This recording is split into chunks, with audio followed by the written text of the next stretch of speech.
Welcome to Wicked. That stands for What You Can Do.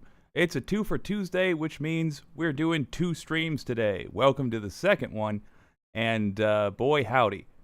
Got a couple of fun clips to look at, including from one of my all-time favorite internet people, Beau of the Fifth Column. We had a viewer recently request that we look at some Beau, and he never fails to satisfy. Ended up sounding very different than how it was in my head. Anyway, he's a great commentator. But first, Rudy Giuliani admits to what may be more crime on air, and of course, George Santos. The more you dig, the more you find, and leave it to a civilian, somebody in this context who is not in politics, to ask the questions that ought to have been asked by the New York Democratic Party. So a lot of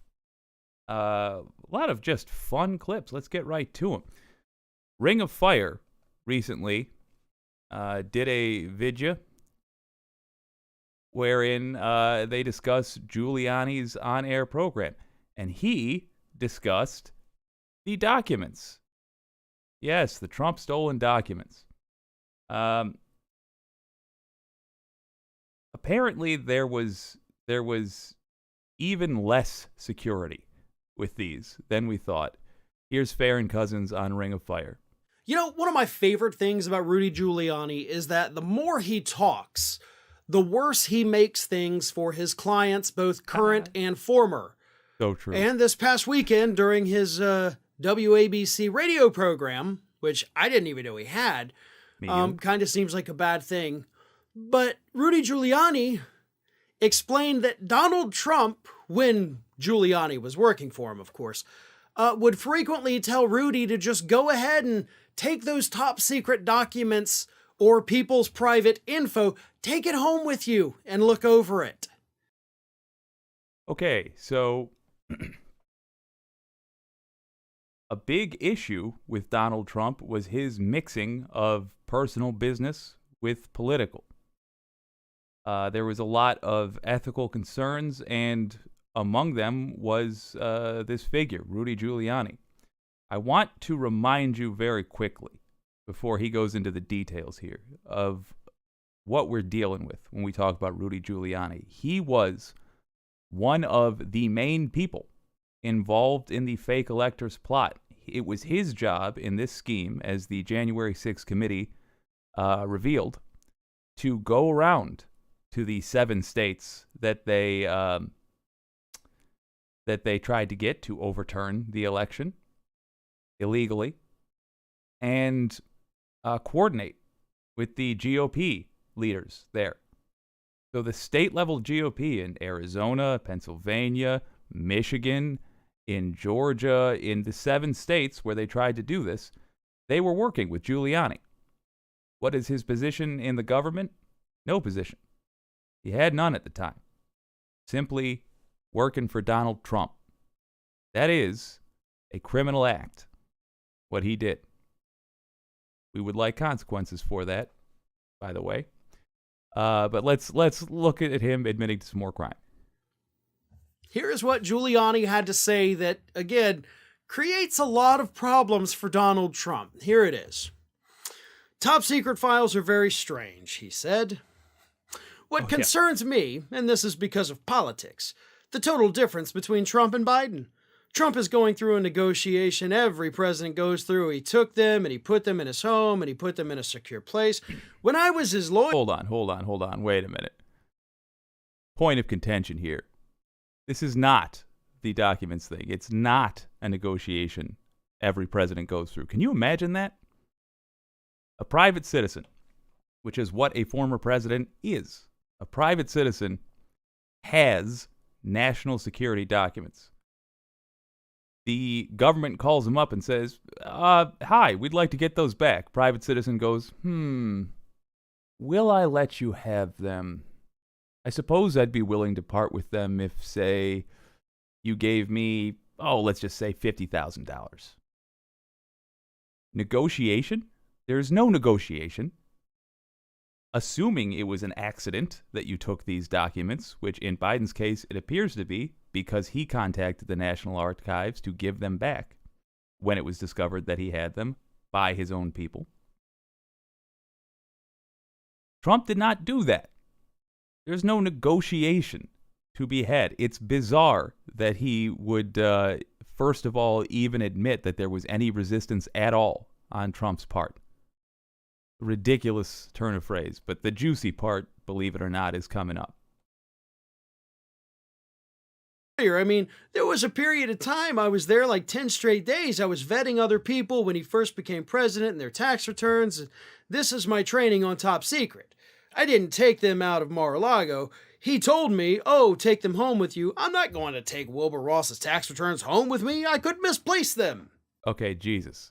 We can't get through like 2 paragraphs with Giuliani without like a bunch of interruptions to say, just so you know, that's yet another thing. Why is Giuliani Trump's personal attorney at this point? Not the White House counsel, not any government position. Trump's personal attorney. Why is he vetting people?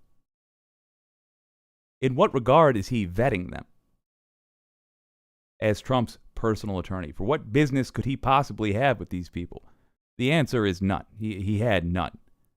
But Trump ran the country like a criminal organization. Got to be dealt with. Okay. So Farron has the same, it appears, same general reaction. reaction. In addition to that being a very difficult thought process to follow, because he kind of jumps around from place to place to place, you're admitting that Trump did the thing that everybody's worried that he did, which was share classified information with people that do not have the clearance to see it. Yes. Now, if you're only talking about people's tax returns, then that's one level of a violation of privacy. Is it, though? Okay, fair enough. It's not good. Because even if you're Donald Trump's lawyer, you were not a part of the administration, so I don't know, legally speaking, if you're even allowed to receive another individual's tax return. You have no right. So right off the bat, even if it's only the tax returns, which you kind of make it sound like it's not, but even if it was only the tax returns, like take them home, okay, Wilbur Ross, you may have a good lawsuit on your hands. Maybe you need to reach out to Rudy and just, text him and just say, what the hell, dude? Because, yeah, that doesn't seem legal at all. Oh, hey, that's a great reminder from a channel that's been doing this longer. I would appreciate likes. Certainly, it'll help me boost the old algorithm and grow this channel. And if you enjoy the content, do consider subscribing. Let's hear what Farron has to say, because I got comments to make. And then, of course, we have the other issue, because he was talking about classified documents. Here we go. And he mentioned just take them home with you. So did Donald Trump, who did obviously have, clearance to view these documents, was he telling Rudy Giuliani, his personal lawyer, however, not a person with the clearance to see these things, was he telling this person to go ahead and take classified documents home? I mean, again, like that's one of the big concerns about Trump having the documents at Mar-a-Lago in the first place, Rudy, is that we were scared people who didn't have clearance would see them and that it would become a national security problem. And here you are suggesting that, oh, it was a national security problem. All right, folks. Hell, he tried to get me to take them home. I mean, there it is exactly. Barron Cousins, welcome to the No Notes Club. Yes, it was a massive, massive issue. The United States security with national documents, as we have seen, is already lackluster. It has trouble. It has trouble standing up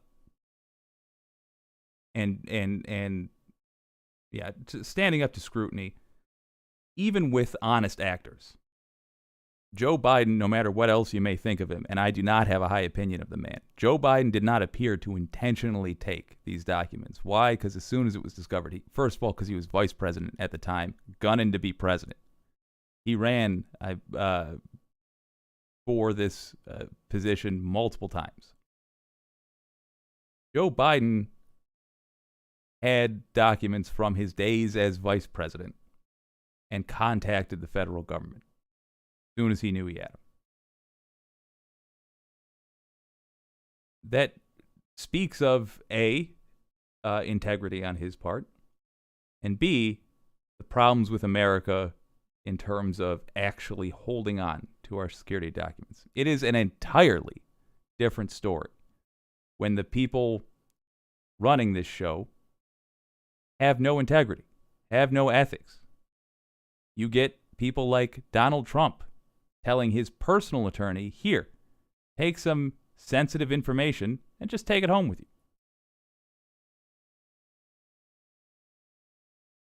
I didn't vote for Donald Trump to be president, but I happen to know nobody voted for Rudy Giuliani to have a position in the White House in that era. There's no reason he should have had his hands on the people's documents in any way, shape, or form. Bringing us to Trump having the documents after his presidency. What did he do with them?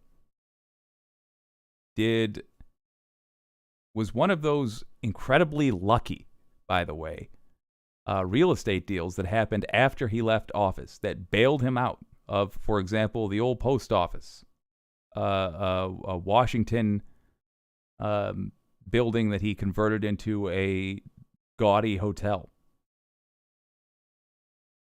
It was one of those deals, perhaps motivated by the buyer being friends with somebody who has those documents now.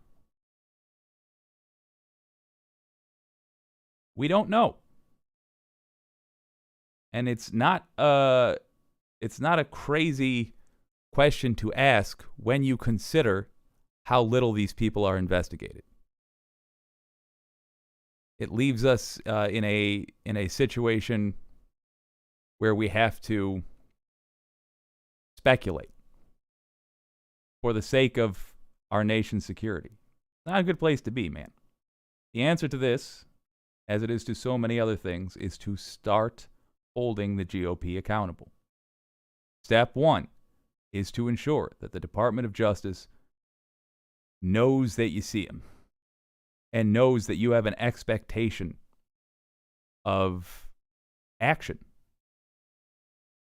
Let me show you why the Department of Justice thinks you don't care. Why the Department of Justice thinks you're not following this. Don Lemon did an interview with George Santos's ex-roommate.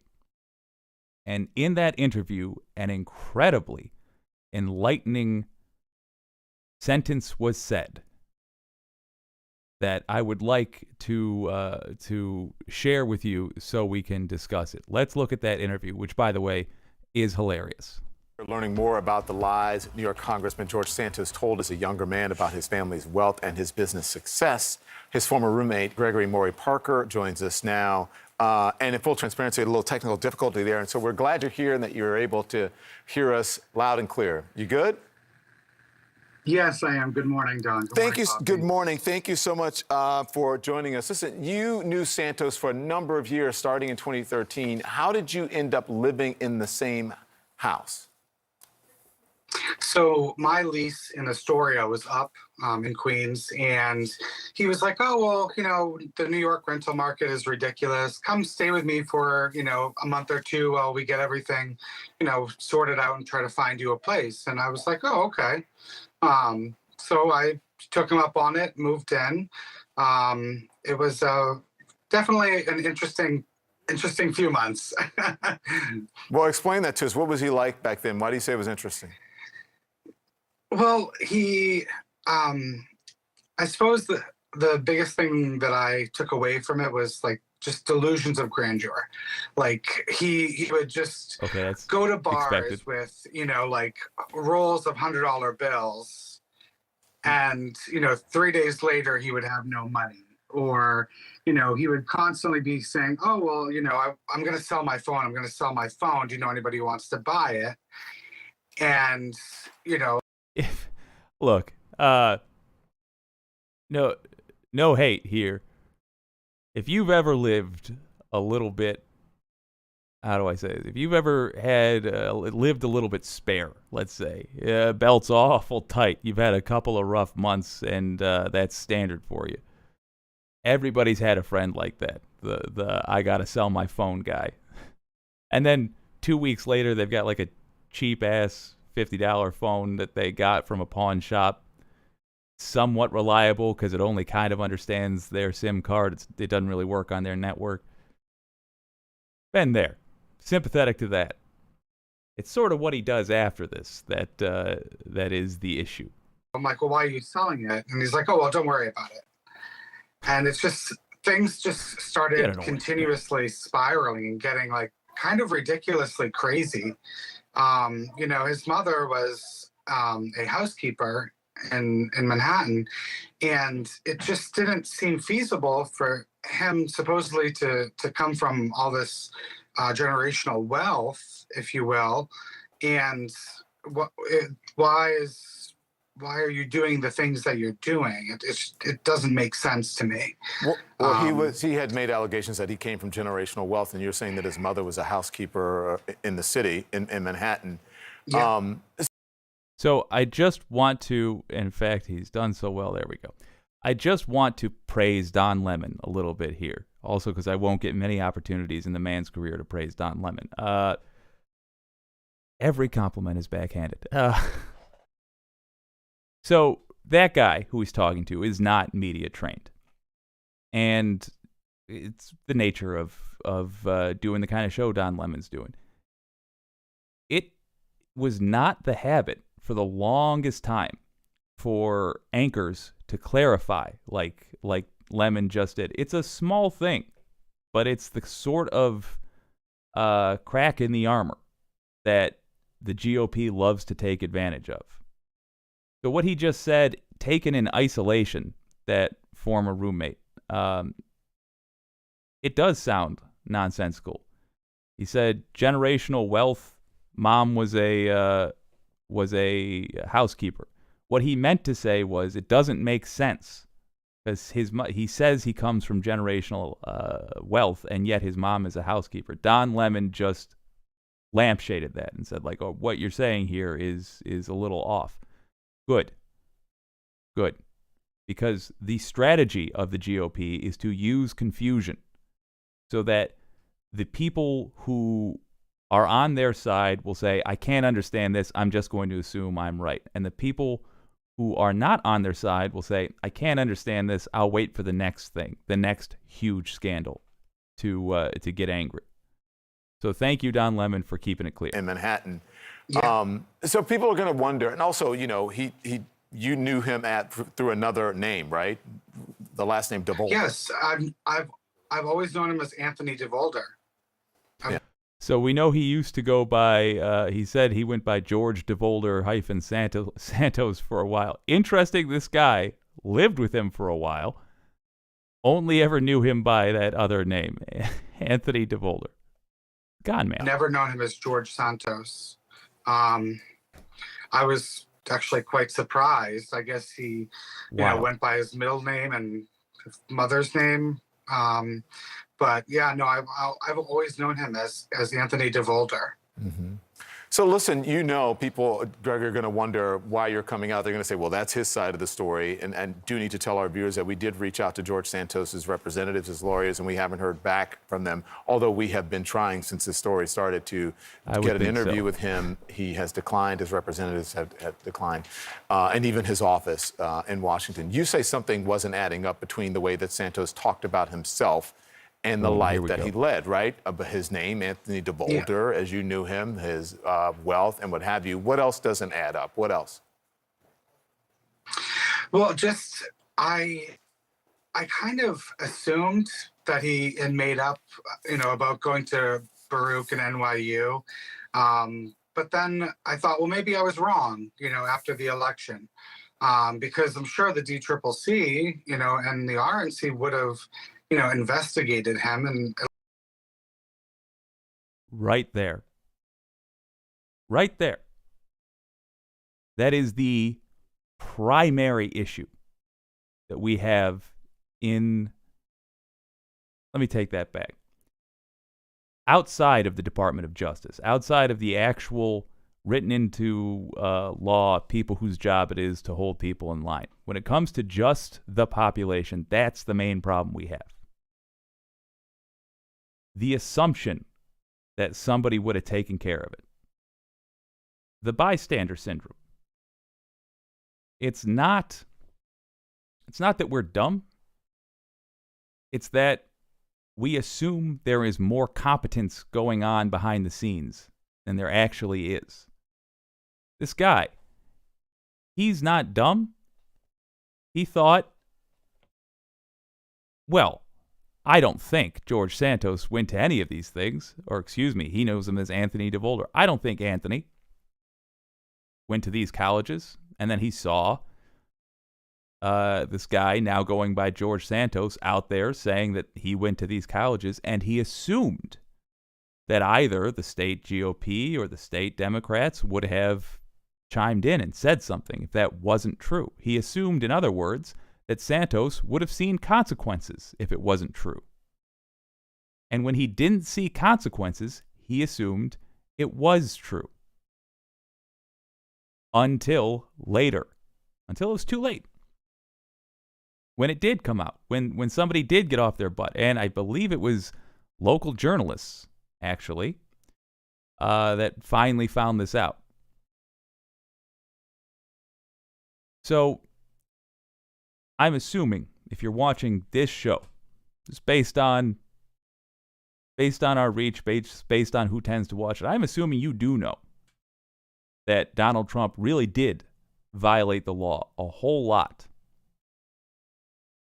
Problem is, the vast majority of the country doesn't follow this stuff at all. True story. I once had a close friend who asked me when I was ranting about Trump, is he a Democrat or a Republican? A lot of people who vote are that uninformed. When the vast majority of the country hears a bunch of people saying, Trump did crime, Trump did crime, he did crime, and then there's no charges filed, there's no consequences for that crime, they assume, oh, he must not have done it. It's that simple, the thought process. And it's not an unreasonable thought process to have. You just assume people are doing their jobs. But we have learned they're not. It means those of us that do follow it do need to make a habit of letting the Department of Justice know we see them. We're expecting results. We are in an unusually politically active time in the U.S. Let us, first of all, stay politically active. Assuming we win the battles we have to win, we could be so much better than we are, using the very techniques we're going to use to win these battles. But first things first, we need accountability for these crimes. Let's see if there is a little bit more to be had here. Because I'm sure the DCCC, and the RNC would have, investigated him, and at least his opponent would have done some research. So I kind of thought, well, maybe I'm wrong, maybe this is just, the truth, and I was incorrect. But I mean, obviously, the truth has finally come out. And I don't understand. Did he go like one by one to everybody in his district and just literally pull the wool over their eyes? Like, how? Okay, so he also mentions New York Democrats there. Or rather, he said the DCCC. Yeah, an utter failing on the part of the Democrats. Let's be clear about who the biggest failure is here. It's the Republicans, of course. But we've known now for some time what they are. We know they're not interested in truth. We know that McCarthy, for example, will happily work with George Santos. He doesn't care about the truth. He cares about having the majority in the House. That's it. So his instinct there to say, I would think at least his opponent would care. Yeah, we got a problem with New York Democrats, and we have to change the leadership of the New York Democrats. They are responsible for, right now, the U.S. House not being majority Democrat. It could have been. It was very close to being. Primarily, the criticism of them, first of all, they are center-right, New York Democrats. There is a highly corrupt party structure in New York for the Democrats. It comes from the Cuomo days, the Cuomo machine. And now it's running without Cuomo. And what is left over is something that cannot even use that corruption effectively. They ran their candidates on speaking out against crime, even though crime was an issue largely drummed up by Republicans as a talking point. Yes, there is crime to be dealt with around the country. No, it was not the problem that Republicans were saying it was. And most Democrats around the country chose to deal with reality. New York Democrats chose to go with the talking points of their opponents, just accept them, and pitch to the people the plans they were going to do to take care of them. Result is Democrats lost big time in New York. And we got guys like George Santos. They also spend so much of their time, so much of their effort hunting for progressives in the primaries in New York. That's how they spend if you donate to the New York Democrats. That is the way they're going to be spending that money is to fight progressives, not the other side. They'll fight the base of their side rather than actually take on the GOP. So this guy had a very reasonable reaction. We got to change Democrat leadership in New York for sure. It's just flabbergasting. I'm wondering if this was the end of, I guess it was a rocky relationship, and it started off well, and because this is, again, according to you, you believe that he stole a Burberry scarf from you and wore it when he gave a speech in D.C. on January of 2021. This is January 5th, 2021, one day before the Capitol attack. Now, CNN has not independently verified this claim. In the speech, Santos falsely claimed that the 2020 congressional election was stolen from him. Now, you say this is not, it's more than just a stolen scarf. This is bigger than that. Did he take other things, and why are you saying this is bigger than just a scarf? Well, it just bothers me. I mean, he is one of the highest elected officials in the country. He is responsible for making the laws. And yes, I mean, I do miss my stone check Burberry scarf. But at the same time, it's why I feel like they're not focusing enough on the issues at hand. Where did all this money come from to finance the campaign? Why? The whole thing is just, it's quite bewildering to me. I mean, how he even got elected. Absolutely true. Great questions asked by a person whose only qualifications are being the roommate of a former roommate of a representative. Great questions. Should be commended. He did a great job. Yes, indeed, he is making the laws. And where did that money come from? Santos is being investigated now. I'm not confident that the Department of Justice finding information about him doing a crime will in any way mean that charges are filed.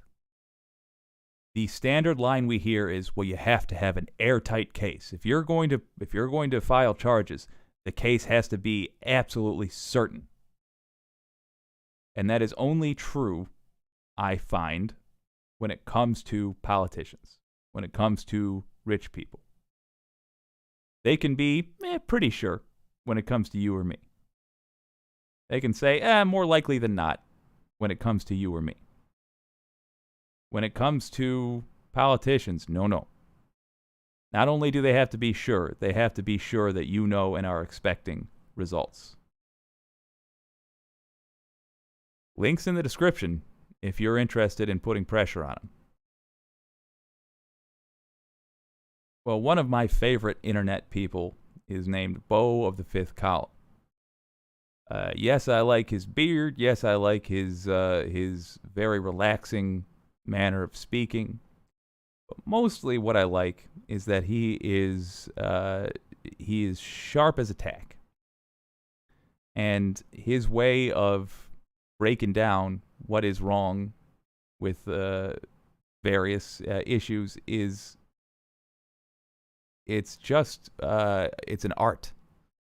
Here he is talking about, he got a viewer question, and he's talking about what Fox does very intentionally, which is just asking questions.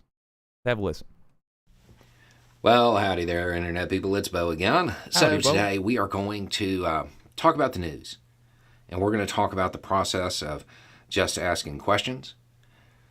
And we're going to talk about a misconception that a lot of people have about a particular news outlet and how that misconception can actually illustrate why it's not really an outlet you should be consuming. It's not a secret that I'm not a fan of Fox News. That's not like, something I hide. I'm very open about that. But I have this message. You've been pushing against Fox a lot in your videos lately. The only reason your blank masters have you attacking them is because Fox is the only outlet willing to report on things the mainstream media wants to ignore.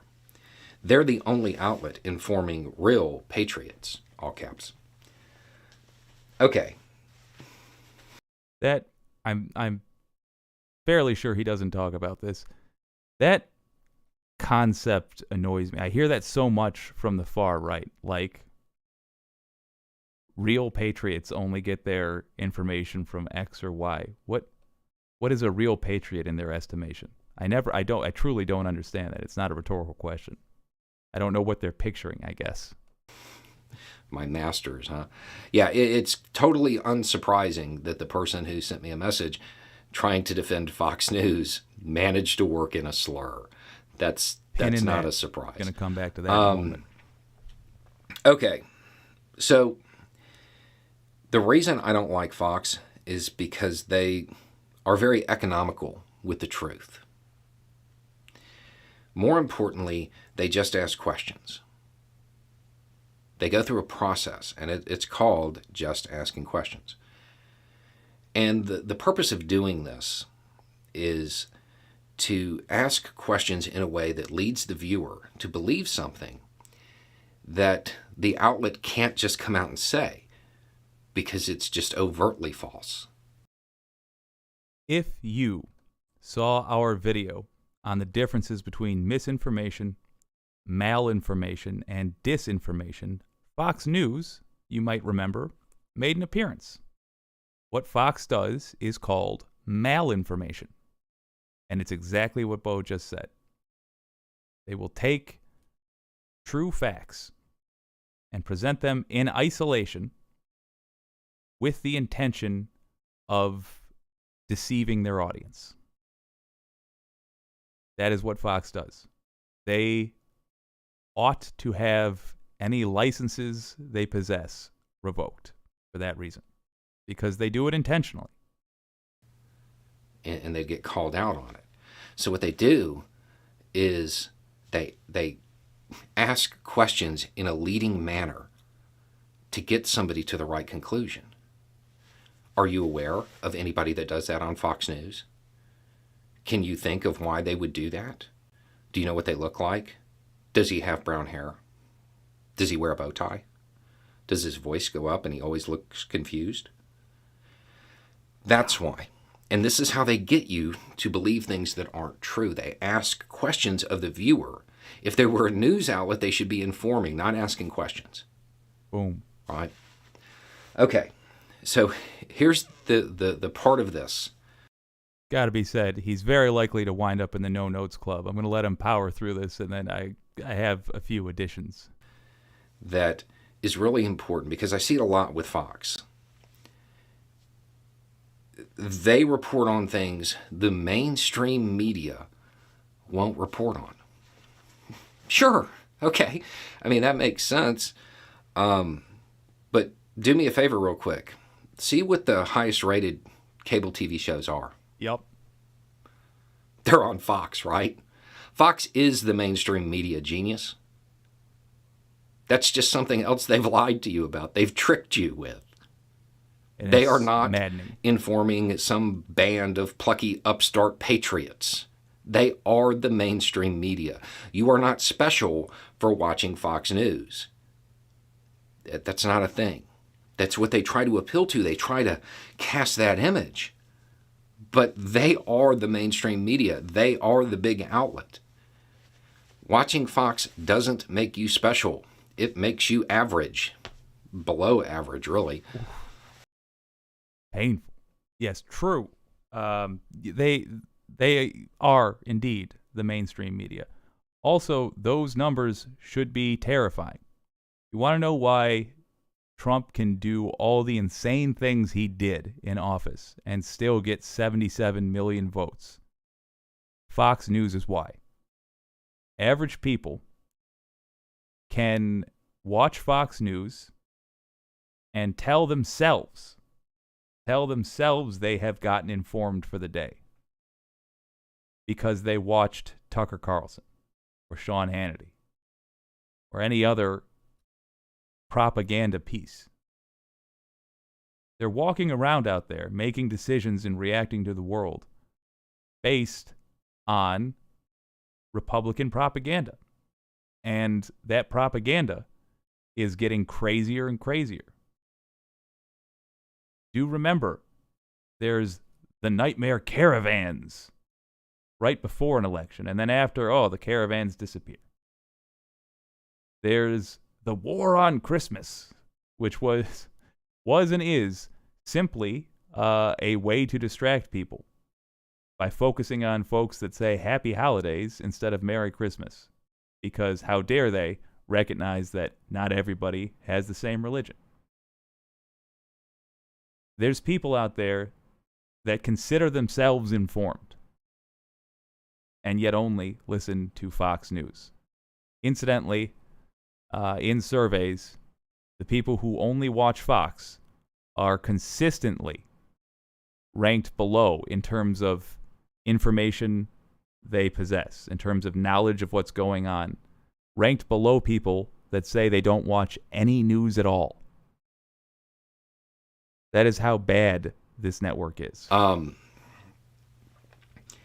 So when you're watching Fox, just keep that in mind. And look for them to make definitive statements, things that a news outlet would typically do. This is what happened. Who, what, when, where, right? Boom. And then when you get to the why, do they really tell you the why? Or do they ask questions? Which happens? And who's the biggest offender? And are you picturing somebody right now? Because it's what they always do. I don't like Fox because they routinely paint a false narrative. Something that is objectively false. We're not talking about the way every outlet, every commentator, myself included, we all have spin. We all have our Fair own enough. bias that comes through our reporting, no matter how hard we try to be objective. I'm not talking about that. I'm talking about things that are easily debunked, things that are easily disproven. And they try to cast that image. They don't come out and say the falsehood, but they present information in a selective manner that leads people to the wrong conclusion. So he has another portion that he goes into in the last bit of this clip here. I've left the link to Beau of the Fifth Column in the description. I definitely recommend you have a listen. If you're not already a fan of his, definitely worth listening to. What he just said there is the very definition of this. Malinformation. Based on fact, but used out of context to mislead, harm, or manipulate. Sometimes they go as far as dipping into disinformation, but their main course, their bread and butter, is malinformation.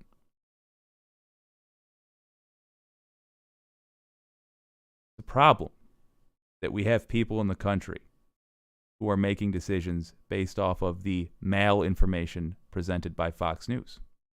It's dangerous, in fact, because they don't live in reality with us. They live in a fantasy world. There's nothing wrong with dressing up like your favorite anime character and going to Comic-Con, because you know it's make-believe. It's a bit of fun.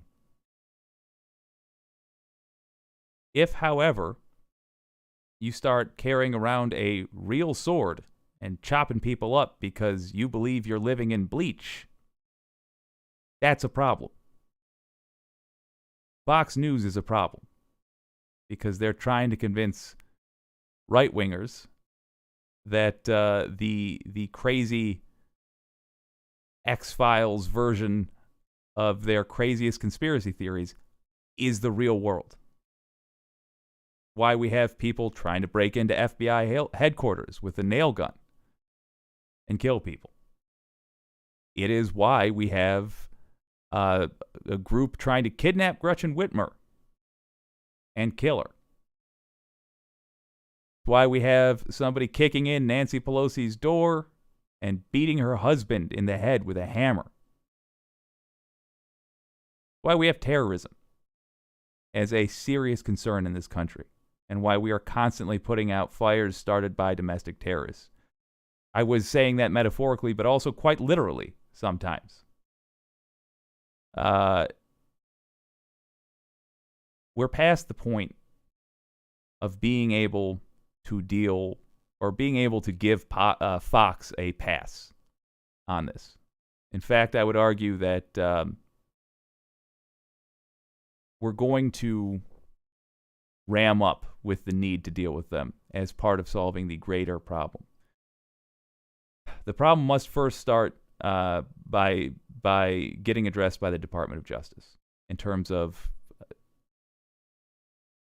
the terrorism issues. Because, as stated earlier, people not seeing consequences for actions that are being called stochastic terrorism, for example, or just Trump in general, for any of the actions that are called criminal that he did.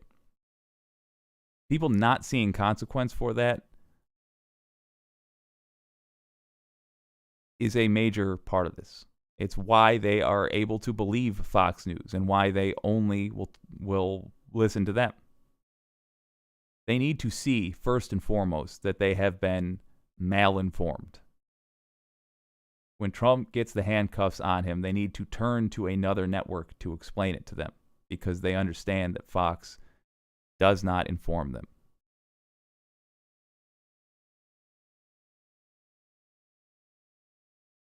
But down the line,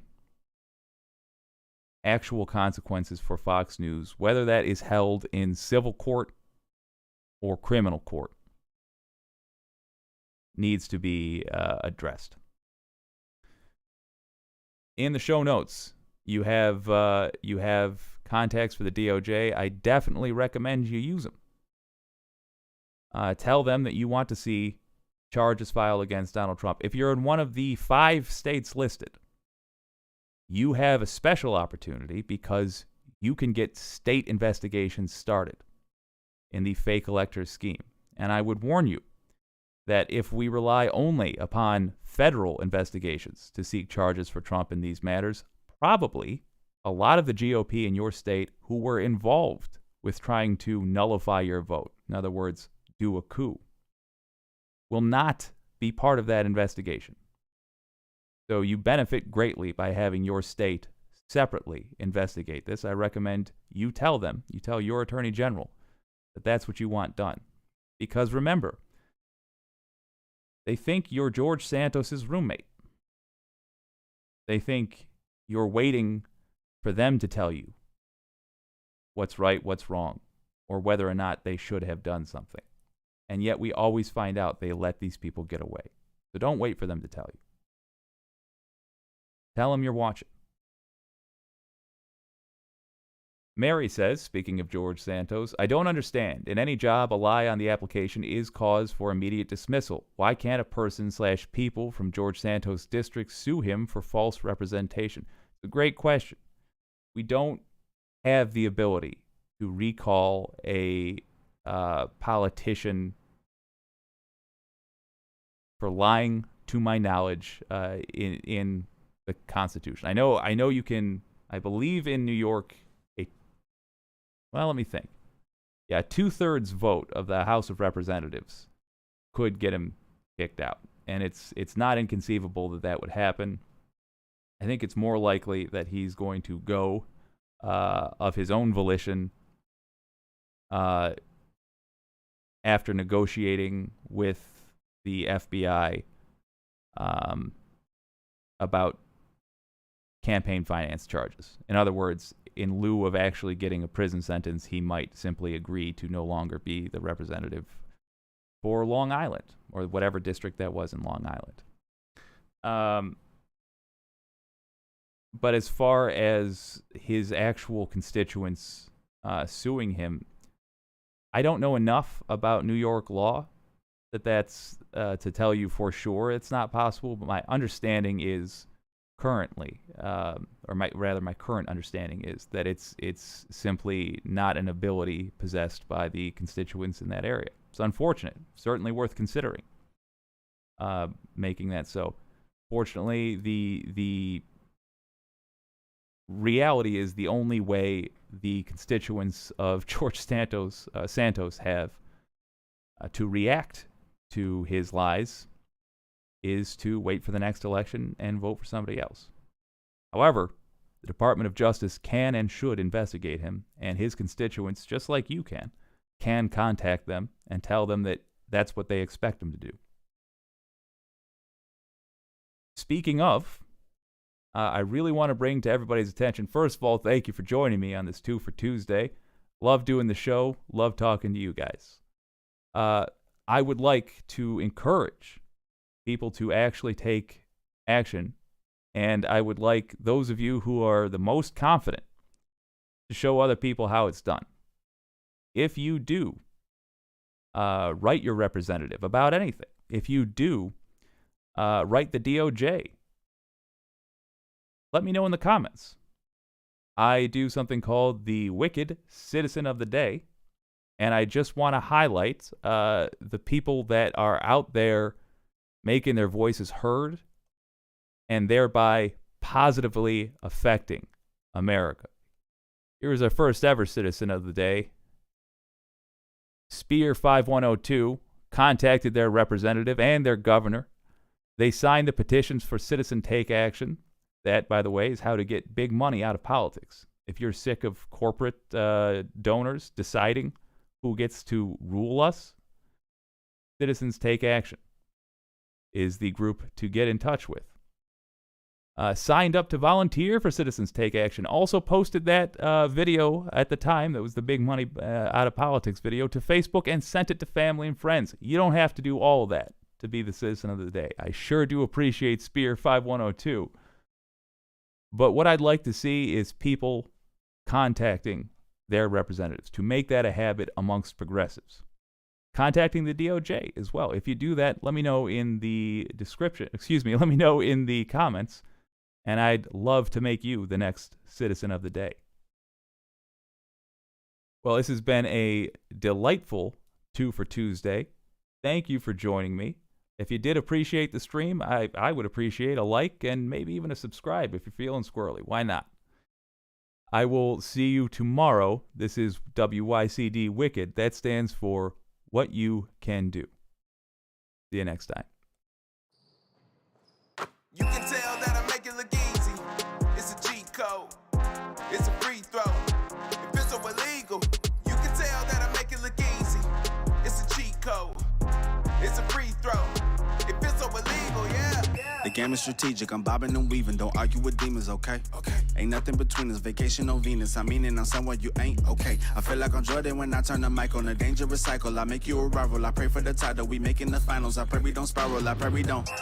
I wrote out the vision, been focusing winning. Don't try to guess me, you know that we driven. Nothing get past me, you know we ain't slipping. The team is on 10, man, I promise we different. Scotty and Dennis, we killing opponents. This ain't what you want, no way. Yeah, I know it ain't fair, we just taking it there. Hope it's coming through clear. You can tell that I make it look easy. It's a cheat code. It's a free throw. If it's so illegal, you can tell that I make it look easy. It's a cheat code. It's a free throw. If it's so illegal.